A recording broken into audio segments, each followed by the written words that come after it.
अस्सलाम वालेकुम। CS619 final project, final deliverable, इसकी 6 अप्रैल डेट है और डेट एक्सटेंड भी हो सकती है। ये आपके लिए गुड न्यूज़ है कि लास्ट टाइम उन्होंने 1 मंथ से भी ज़्यादा टाइम दिया था। जो ड्यू डेट थी उससे 1 महीना 10 दिन के बाद आप फाइनल डिलीवरेबल जमा करवा सकते हैं। तो फिंगर क्रॉस्ड, मेरा ख्याल है कि 6 अप्रैल नहीं, 6 अप्रैल से ज़्यादा दूर हम जा सकते हैं।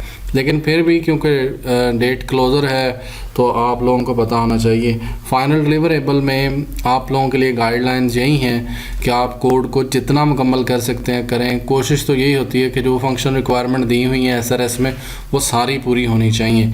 लेकिन अगर कुछ रह जाए तो तब भी गुजारा है। लेकिन जो मेजर चीज़ है, जैसे शॉपिंग कार्ट बनानी है या प्रोडक्ट्स डिस्प्ले करनी है या कैटेगरी, उन्होंने कोई ख़ास चीज़ें जो मांगी हुई हैं वो लाजमी आपकी बन जानी चाहिए। और इनके रिलेटेड आपको यूट्यूब के ऊपर और डिफरेंट जगह पे प्रोजेक्ट्स मिल जाते हैं। इंडियन लोग 2-2 हज़ार रुपये में ये प्रोजेक्ट बेच रहे होते हैं आपके, मोस्टली प्रोजेक्ट्स, सारे तो नहीं लेकिन मोस्टली अगर आप सर्च करें तो वहाँ से मिल जाते हैं। तो वो इंडियन लेकिन चोर भी होते हैं, वो पैसे ले लेते हैं और देते नहीं हैं। तो कुछ इस तरह के आप लेकिन कुछ ना कुछ हेल्प ली जा सकती है। अगर आप कोशिश करेंगे तो चीज़ें बन जाएंगी। मैं भी काम कर रहा हूँ इस दफ़ा एक प्रोजेक्ट के ऊपर, लेकिन नाम नहीं डिस्क्लोज़ करूँगा। फाइनल डिलीवरेबल मैं आपको जो आज दिखाऊंगा कि आपने कौन कौन सी चीज़ें हैं, उसके लिए पहले तो मैं एक वेबसाइट पे आप ले के जाऊँगा आपको कि ये VU वालों की है, जहाँ से हेल्पिंग मटेरियल आपको मिल जाता है। तो यहाँ से आप देख सकते हैं कि उन्होंने कहा हुआ है फाइनल रिपोर्ट यानी एक डॉक्यूमेंट जमा करवाना है। Complete project code and database लाजमी आपको इंपोर्ट करनी आनी चाहिए, एक्सपोर्ट करनी आनी चाहिए।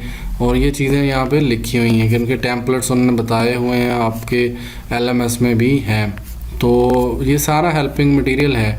आपने जब एक फ़ोल्डर बनाना तो उसका नाम रख लें फाइनल डिलीवरेबल या VU की तरफ से जो आया हुआ है उसी को ही फॉलो कर लें। उसके अंदर एक फ़ोल्डर बना लें डेटाबेस का। तो डेटाबेस जैसा कि टॉय मीनिया, तो ये आपको एक्सपोर्ट करनी आनी चाहिए। तो ये जो है वो जैम्प के अंदर जाके एक्सपोर्ट का बटन है, वहाँ पे आप डेटाबेस को एक्सपोर्ट कर लेंगे। ये डाउनलोड हो जाएगी, आपके डाउनलोड में आ जाएगी। वहाँ से आप उठा के इस डेटाबेस के फ़ोल्डर में ला के रख दें, चेक कर लें आपने वहीं से की है। दूसरा सोर्स कोड है। सोर्स कोड के अंदर जो पोर्शन थे एडमन का पोर्शन है, तो उसके सारे पेजेस आपको पता हों कि जी कितने पेजेस हैं, क्या क्या करना है। सारे पेजेस जितनी भी कोडिंग है उनका स्टाइल शीट, उनकी जावास्क्रिप्ट, उनके प्लगइन्स, उनके इमेजेस, सारी चीज़ें सही जगह पे हों। और जैसे आपने बनाया हुआ है वहाँ से पूरा फ़ोल्डर htdoc से, या फिर आपका एंड्रॉयड है तो वहाँ से, या फिर आपका जो है वो .NET का प्रोजेक्ट है तो वहाँ से आपने लेके आना। तो ये फाइनल डॉक्यूमेंट है। फाइनल डॉक्यूमेंट आपने चैप्टर वाइज बनाना होता है। ये पहला SRS और डिज़ाइन डॉक्यूमेंट दोनों का कम्बिनेशन है। और इसके इतनी ज़्यादा आपको टेंशन नहीं होनी चाहिए। इसमें बहुत कम चीज़ें हैं जो कि आपको उसके ऊपर फोकस हो तो आप काम कर सकते हैं।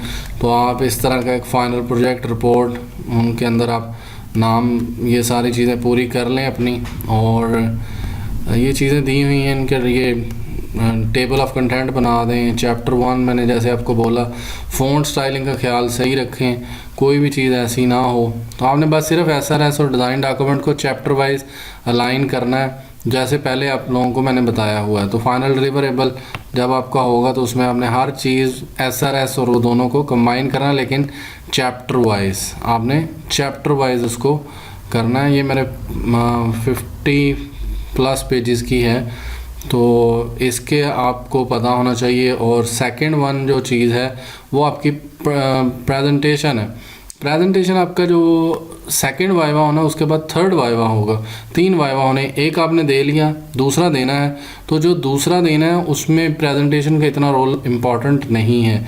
तीसरे में वो प्रेजेंटेशन के बारे में पूछते हैं और आपने प्रेजेंटेशन में भी वही जो इमेजेस बोली हुई हैं वो लगा दें, जो फंक्शन रिक्वायरमेंट है वही लिख दें। मतलब आपका जो SRS का डॉक्यूमेंट है उसी को आपने जैसे जैसे एक से ज़्यादा इमेजेस हैं तो लगा दें। बस जो तरतीब कही हुई है उसको देखते जाएं और उसको बनाते जाएं। तो आई थिंक सो कि आप आसानी से इसको बना सकते हैं। इसमें कोई इतना ख़ास नहीं है कि जी कोई नई है। स्क्रीनशॉट ज़्यादा सारे लगा दें, टूल्स बता दें, कि हमने क्या यूज़ किया है। तो वो सारा कुछ आपने इसी तरह ही डायग्राम जितनी भी हैं उन्होंने बताई हुई हैं कि वो बनानी है, तो वो सारी तरतीब के साथ लगाते जाएं, कोई बड़ा मसला नहीं है। फिर देन आपने इसको क्या करना है, आपने इसको ज़िप कर देना है। इस चीज़ को आपने राइट क्लिक करके ऐड टू आर्काइव करना है और फिर उसको रख देना है। ऐड टू आर्काइव करेंगे तो ज़िप फाइल बन जाएगी। ज़िप फाइल बनेगी तो आपने उसको उस दिन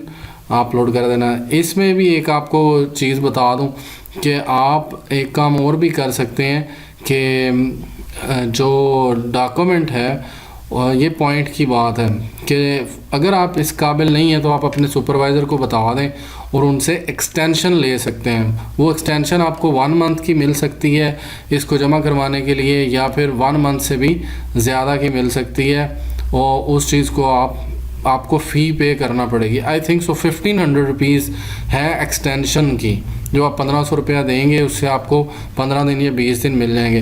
बजाय फ़ेल होने के आप जो है वो एक्सटेंशन ले लें। एक्सटेंशन अपने सुपरवाइज़र से बात करके ले लें और वो आपको एडिशन दे देंगे। और जो है वो आप सुपरवाइज़र की आप मिन्नत तरला भी कर सकते हैं कि वो आपको कुछ टाइम दे दे, लेकिन क्योंकि ड्यू डेट को जमा करवाना होता है वो करवाना ही करवाना है, उससे तो आपको फिर एक्सपायर हो जाएगा, फिर आपको ईमेल्स करनी पड़ेंगी सुपरवाइज़र को, फिर वो लेगा।